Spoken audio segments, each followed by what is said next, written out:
नमस्कार दोस्तों, आइए जानते हैं आज राजस्थान के दिन भर की ताजा और बड़ी खबरें। आज राजस्थान से पहली खबर है कि वसुंधरा ने पीड़ित परिवार को चेक ज्वाइनिंग लेटर सौंपा। राजस्थान के झालावाड़ में सरकारी स्कूल की बिल्डिंग के नीचे दबकर जान गंवाने वाले 7 बच्चों के परिवार वालों को 10 लाख रुपए और संविदा पर नौकरी मिलेगी। साथ ही नए स्कूल भवनों में बनने वाले क्लासरूम कक्षा कक्ष का नाम मृतक बच्चों के नाम पर रखा जाएगा। पीड़ित परिवारों से मिलने शनिवार को पूर्व मुख्यमंत्री वसुंधरा राजे पिपलोदी पहुंची। उनकी गोद में सिर रखकर परिवार वाले फूट फूट कर रोए। इस दौरान उन्होंने चेक और संविदा पर नौकरी का ज्वाइनिंग लेटर सौंपा।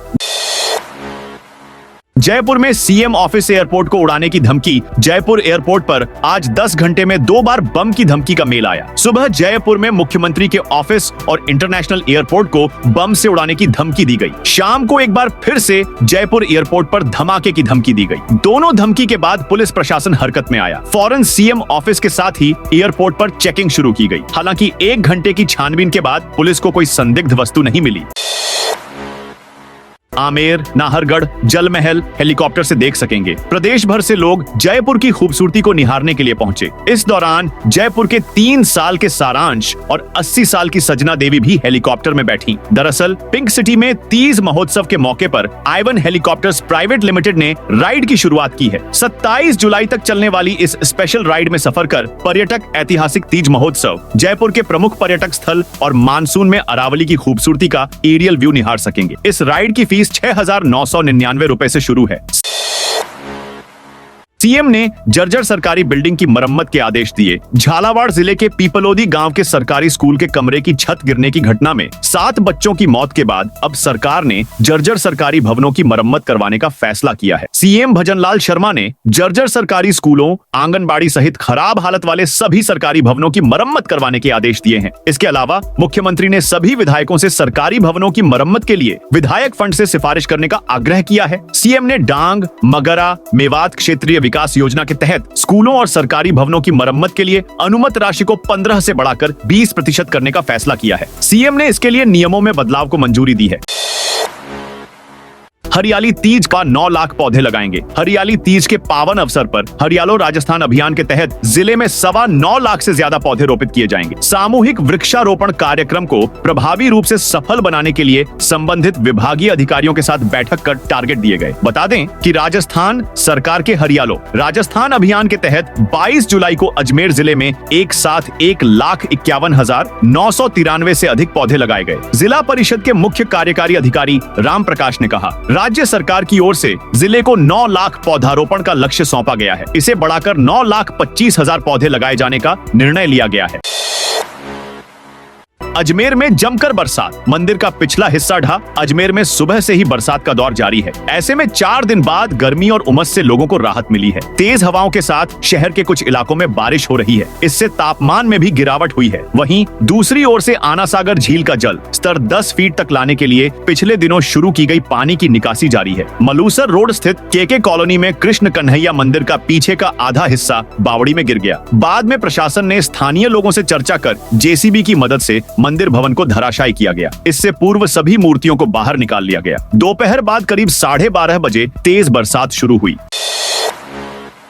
सवाई माधोपुर में स्मार्ट मीटर को लेकर कांग्रेस का प्रदर्शन। सवाई माधोपुर में प्रदेश कांग्रेस कमेटी के निर्देशानुसार जिला कांग्रेस कमेटी ने स्मार्ट मीटर सहित विभिन्न मुद्दों को लेकर विरोध प्रदर्शन किया। इसके बाद राज्यपाल के नाम कलेक्टर को ज्ञापन सौंपा। कांग्रेस की ओर से महावीर पार्क में एक जन आक्रोश सभा का आयोजन किया गया। इस सभा का नेतृत्व जिला कांग्रेस अध्यक्ष गिरिराज सिंह गुर्जर ने किया। सभा में जिले में बढ़ती महंगाई, बिगड़ती कानून व्यवस्था, भ्रष्टाचार, बजरी एवं भूमाफिया, साइबर क्राइम, नशाखोरी, बिजली कटौती, स्मार्ट मीटरों की जबरन स्थापना, सड़कें जर्जर होने, नगर परिषद की अनदेखी, बेरोजगारी और आमजन की समस्याओं को लेकर गहरा आक्रोश जताया।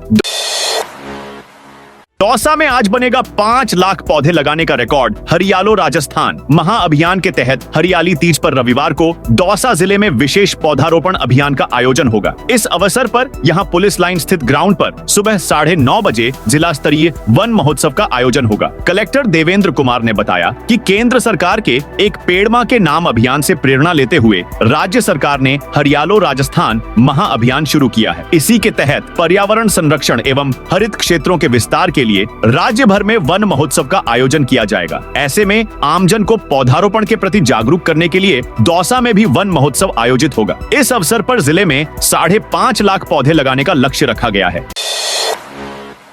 जिले के सभी स्कूलों का होगा भौतिक सत्यापन। पंचायती राज विभाग व ग्रामीण विकास राज्य मंत्री ओटाराम देवासी ने सिरोही जिले के कलेक्टर को लेटर भेजकर जिले के सभी गवर्नमेंट स्कूलों का निरीक्षण करवाने को कहा है। मंत्री देवासी ने कहा कि निरीक्षण के दौरान जो भवन असुरक्षित, क्षतिग्रस्त या जर्जर पाए जाएं, उनकी एक विस्तृत सूची तैयार की जाए। इसके बाद इन भवनों के पुनर्निर्माण या मरम्मत के प्रस्ताव बनाने की कार्रवाई शुरू की जाए। उन्होंने यह भी निर्देश दिए कि यह पता लगाया जाए कि जर्जर भवनों का निर्माण किस मद से किया जा सकता है। अगर कोई जर्जर भवन विभागीय योजनाओं के अंतर्गत बनाया जा सकता है तो उसकी सूची अलग से भेजी जाए। राज्य मंत्री ने कहा कि जिन जर्जर भवनों का निर्माण विभागीय योजनाओं से संभव नहीं है, उनके लिए विधायक कोष या सांसद कोष का उपयोग किया जा सकता है। इस संबंध में भी विस्तृत जानकारी मांगी गई है। आरटीओ इंस्पेक्टर के पास मिले 14 घर, प्लॉट और दुकान। एंटी करप्शन ब्यूरो एसीबी की छापेमारी में सिरोही परिवहन निरीक्षक आरटीओ इंस्पेक्टर सुजाना राम चौधरी करोड़ों का आसामी निकला है। सिरोही, माउंट आबू, जालोर, जोधपुर और भीनमाल में हुई रेड में चौधरी के पास आय से 2 गुना संपत्ति मिली है। वहीं 14 से ज्यादा प्रॉपर्टी, आवासीय व्यावसायिक मकान, दुकान, प्लायंट मिली है। महानिदेशक एसीबी स्मिता श्रीवास्तव ने बताया, ब्यूरो मुख्यालय को गोपनीय शिकायत मिली थी। सिरोही के आरटीओ इंस्पेक्टर सुजाना राम चौधरी की ओर से वाहन पंजीकरण लाइसेंस जारी करने, गुजरात बॉर्डर पर अवैध वसूली और वाहन निरीक्षण जैसी सामान्य सेवाओं के लिए रोजाना रिश्वत ली जा रही थी। डोटासरा बोले, झालावाड़ की घटना पर राजनीति नहीं, जवाबदेही निभाएं। झालावाड़ जिले के स्कूल में कमरे की छत गिरने से 7 बच्चों की मौत के बाद कांग्रेस प्रदेशाध्यक्ष गोविंद सिंह डोटासरा ने इस घटना पर राजनीति करने की जगह जवाबदेही निभाने की अपील की है। हालांकि एक दिन पहले 25 जुलाई को डोटासरा ने पोस्ट की और लिखा, ये सिर्फ हादसा नहीं, हत्या है। भाजपा सरकार के कॉलेप्स सिस्टम की आपराधिक लापरवाही का नतीजा है। बार बार चेताने के बावजूद क्यों जर्जर स्कूलों के भवनों की अनदेखी होती रहेगी? डोटासरा ने सीकर कलेक्टर को लेटर लिखकर लक्ष्मणगढ़ इलाके के जर्जर स्कूल, आंगनबाड़ी और सरकारी बिल्डिंग की मरम्मत के लिए विधायक फंड से पैसा देने की घोषणा की है। साथ ही सभी सांसदों और विधायकों से भी अपने सांसद फंड, विधायक फंड से जर्जर सरकारी भवनों की मरम्मत का पैसा देने का सुझाव दिया है। डिप्टी सीएम प्रेमचंद बैरवा रविवार को भीलवाड़ा दौरे पर राज्य सरकार की महत्वाकांक्षी पहल मुख्यमंत्री वृक्षारोपण महाअभियान, एक पेड़ माह के नाम के तहत हरियालो राजस्थान 2.0 अभियान के अंतर्गत 27 जुलाई 2025 रविवार को जिले में विशेष कार्यक्रमों का आयोजन किया जाएगा। इनमें राजस्थान सरकार के डिप्टी सीएम प्रेमचंद बैरवा मुख्य अतिथि के रूप में भाग लेंगे। जिला कलेक्टर जसमीत सिंह संधू ने बताया कि कार्यक्रम की शुरुआत प्रभारी मंत्री के मुख्य आतिथ्य में सुबह 11 बजे ग्राम पंचायत दौलपुरा, पंचायत समिति मांडलगढ़ में जिला स्तरीय सघन वृक्षारोपण से होगी। जयपुर में 100 से ज्यादा बसें नहीं चली। जयपुर में हीरापुरा बस स्टैंड पर बसों की शिफ्टिंग और आरटीओ ट्रैफिक पुलिस की कार्रवाई के विरोध में प्राइवेट बस ऑपरेटरों ने शनिवार 26 जुलाई से अनिश्चितकालीन हड़ताल शुरू कर दी है। ओएनएल राजस्थान कॉन्ट्रैक्ट कैरेज बस ऑन ऑपरेटर्स एसोसिएशन ने बताया, सुबह 6 बजे से राज्य और राज्य के बाहर जाने वाली करीब 1000 बसों का संचालन पूरी तरह बंद कर दिया गया है। इसका असर दिल्ली, अहमदाबाद, इंदौर, भोपाल, सूरत जैसे बड़े रूट पर देखने को मिल रहा है। हड़ताल के चलते रोजाना ट्रैवल करने वाले करीब 50,000 से अधिक यात्रियों को परेशानी का सामना करना पड़ रहा है। कई पैसेंजर्स को मजबूरी में रोडवेज, टैक्सी और अन्य साधनों से सफर करना पड़ रहा है। ऐसे में रविवार को होने वाली लाइब्रेरियन परीक्षा के 80,000 अभ्यर्थियों के सामने संकट खड़ा हो गया है। वहीं रोडवेज की मात्र 3050 बसें पूरे प्रदेश में चल रही हैं। किशन लाल गुर्जर बने बूंदी एनएसयूआई के जिलाध्यक्ष। बूंदी में भारतीय राष्ट्रीय छात्र संगठन एनएसयूआई के प्रदेश अध्यक्ष विनोद जाखड़ ने किशन लाल गुर्जर नेखाड़ी को बूंदी का जिलाध्यक्ष मनोनीत किया है। यह नियुक्ति शुक्रवार रात राजस्थान एनएसयूआई प्रदेशाध्यक्ष विनोद जाखड़ और राजस्थान के प्रभारी अखिलेश यादव द्वारा जारी सूची में की गई। अजमेर डिस्कॉम का एक्साइज सस्पेंड। अजमेर डिस्कॉम के पंचशील मुख्यालय में सोलर विंग में कार्यरत अधिशासी अभियंता आरसी गजराज को सस्पेंड कर ब्यावर अधीक्षण अभियंता कार्यालय में लगाया गया है। यह आदेश 10 दिन पहले 16 जुलाई को जारी हुए। विभागीय जांच के चलते प्रबंध निदेशक के.पी. वर्मा के निर्देश पर यह कार्रवाई की गई, लेकिन विभागीय जांच क्या है इस बारे में डिस्कॉम के अफसर कुछ भी बताने को तैयार नहीं है। चर्चा ये भी है कि कार्रवाई सोलर विंग के काम में लापरवाही, पावर परचेज एग्रीमेंट में अनियमितता और भ्रष्टाचार के आरोपों को लेकर उच्च स्तर से मिले निर्देश के बाद की गई है। डिस्कॉम ने जांच भी शुरू कर दी है। इसमें कई अन्य खुलासे भी हो सकते हैं। जैसलमेर में सैलानियों को परेशान करते 2 लपके गिरफ्तार। जैसलमेर पुलिस ने ऑपरेशन वेलकम के तहत कार्रवाई करते हुए 2 लपकों को गिरफ्तार किया है। ये दोनों लपके सैलानियों का पीछा कर उनको अपने होटलों में ले जाने के लिए परेशान कर रहे थे। शहर कोतवाली पुलिस ने सुराब खान और भाई खान नामक युवकों को सैलानियों को परेशान करते पकड़ा। शहर कोतवाल प्रेमदान ने बताया कि शहर में सैलानियों का आना शुरू हो गया है। ऐसे में कमीशन पर अपनी होटलों में ले जाने के लिए लपके भी सक्रिय हो गए हैं। जैसलमेर पुलिस इनको लेकर ऑपरेशन वेलकम अभियान चला रही है और लपकों के खिलाफ कार्रवाई कर रही है। सांसद अमराराम बोले, स्मार्ट मीटर लगाकर निजीकरण को बढ़ावा देना चाहती सरकार। प्रदेश में स्मार्ट मीटर लगाने के विरोध में आज सीकर में माकपा की ओर से रणमल सिंह ऑडिटोरियम में कन्वेंशन आयोजित हुआ। इस कन्वेंशन में सांसद अमराराम सहित कई वक्ताओं ने स्मार्ट मीटर की कमियां बताई। बैठक में जिले के सैकड़ों किसान सहित अन्य लोग शामिल हुए। सीकर सांसद अमराराम ने कहा, स्मार्ट मीटर लगाकर प्रदेश सरकार निजीकरण को बढ़ावा देना चाह रही है, जो किसी भी हाल में बर्दाश्त नहीं किया जाएगा। इसको लेकर आज सीकर में कन्वेंशन की गई है। स्मार्ट मीटर लगाने के चलते लोगों पर आर्थिक भार भी बढ़ेगा। इस मीटर की राशि भी उपभोक्ता से वसूल की जाएगी। पार्वती बांध के 4 गेट खोले। पार्वती बांध से पानी की निकासी शुरू कर दी गई है। बांध के कैचमेंट क्षेत्र में हो रही बारिश के कारण पानी की आवक बढ़ने से यह कदम उठाया गया है। एएन भपेंद्र मीणा ने बताया कि शनिवार सुबह 8 बजे बांध के 4 गेट खोले गए हैं। प्रत्येक गेट को 2 फीट खोलकर 4,401.52 क्यूसेक पानी की निकासी की जा रही है। पार्वती बांध का पूर्ण जलाशय स्तर FRL 223.41 मीटर है। वर्तमान में बांध का जल स्तर 223 मीटर पर पहुंच गया है। बांध प्रशासन द्वारा जल स्तर को नियंत्रित रखने के लिए यह निर्णय लिया गया है।